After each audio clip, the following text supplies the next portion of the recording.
안녕하세요, 세법전사입니다. 제가 컨셉을 좀 바꿔가지고 학교 수업하듯이 강의하듯이 영상을 좀 찍고 있습니다. 저 학교 다닐 때는 선생님들께서 꼭 이런 봉 같은 걸 하나 들고 다니셨거든요. 저 때는 수업 때 쓰는 것보다 아이들 때리는 데 더 많이 썼던 것 같아요. 그때 그 느낌 살려가지고 이 봉을 하나 장만했습니다. 자, 본격적으로 강의를 시작할 건데 오늘의 강의 주제는 바로 페이닥터 알바하지 마세요입니다.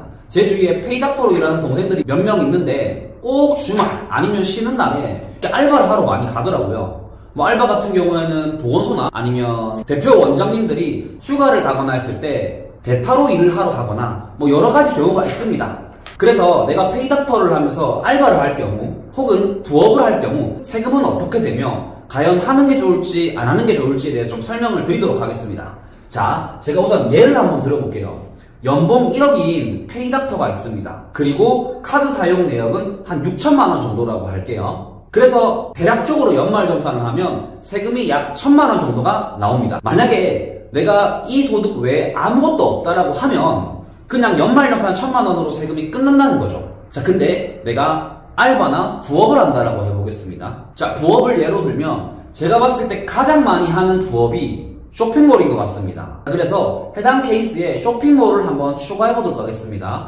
쇼핑몰 매출은 1년에 약 3억 정도라고 하고 매출 기준으로 봤을 때는 페이닥터 하는 것보다 쇼핑몰 하는 게 낫죠. 하지만 쇼핑몰을 운영하면서 내가 물건을 구입해오는 비용이 있고 뭐 이것저것 따지면 약 4천만 원 정도가 남는다고 할게요. 자, 근데 우리나라 세법상 이자, 배당, 사업, 근로, 연금, 기타 소득 같은 경우에는 종합소득세 합산을 합니다. 우리가 연말정산을 했는데 타소득이 있는 경우에는 5월달에 종합소득세 신고를 다시 하게 되는 거죠. 뭐 그러니 이름이 종합소득세겠죠. 자, 이렇게 연봉 1억과 쇼핑몰에서 발생한 소득 4천만 원을 종합소득세 계산을 다시 하게 되면 약 1,000만 원이라는 세금이 나옵니다. 단 해당 부분은 근로자에 따라 다를 수 있고 각종 감면 같은 건 적용하지 않은 상황에서 대략적인 금액이라고 보시면 될 것 같아요. 근데 잘 생각해 보시면 4천이 남았는데 그 중에 세금을 1,000만 원을 냈다. 그러면 3천이 남은 거잖아요. 나쁘지 않은 소득이라 생각하는데 이렇게 생각하실 수도 있습니다. 자, 그래서 제가 비교해 드릴게요.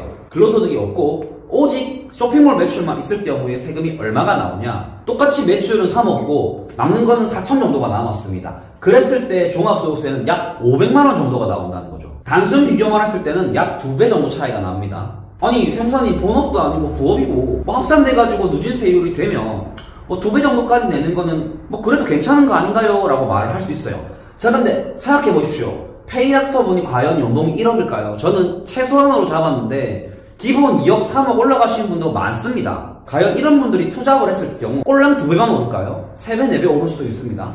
왜냐면 우리나라 세법은 누진세이기 때문에 1 더하기 1은 2가 아니라 3, 4가 되는 거죠. 자, 세율로 만약에 비교를 해보면 쇼핑몰만 있다라는 가정하에 세율은 15%입니다. 근데 근로소득이 합산되면서 35%가 되는 거죠. 그러면 약 20% 정도에 대해서 쇼핑몰에서 더 추가적으로 세금을 내게 된다는 거죠. 이게 숫자로 비교해봤을 때는 약 2배 정도 차이가 났던 거고요. 자, 그래서 근로소득만 있을 때와 근로소득에다가 추가적으로 타소득이 있을 때를 비교해봤었는데 제가 이렇게 오늘 영상을 올리는 거는 이제 의사분들이 워낙 알바를 많이 하고 이 알바 소득에 대해서 세금 문의가 많이 오셔가지고 제가 설명을 드리는 겁니다. 어중간하게 알바 하실 바에야 안 하시는 게 더 낫다라는 거죠. 근데 알바를 할 경우에는 보통 2가지로 신고를 하더라고요. 일용직으로 신고할 경우도 있고 3.3 떼고 프리랜서로 신고할 경우가 있는데 일용직으로 신고하는 경우에는 종합소득세 때 합산을 하지 않기 때문에 일용직으로 세금 내고 땡! 그러니 추가적으로 세금 낼 게 없습니다. 근데 프리랜서로 신고하는 경우에는 1%를 미리 떼고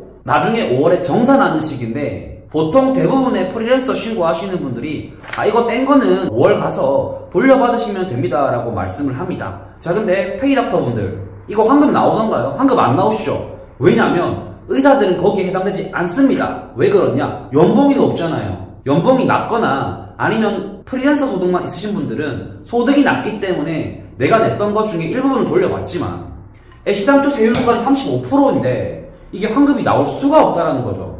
자, 그래서 이 부분을 생각하지 못하고 알바비 30만 원이라 해서 갔었는데 뭐 이것 떼고 저것 떼고 세금 내고 나니까 그날 해당 알바비가 10만 원이 되어버리는 경우가 있습니다. 그럴 바에야 안 하고 쉬고 말겠죠?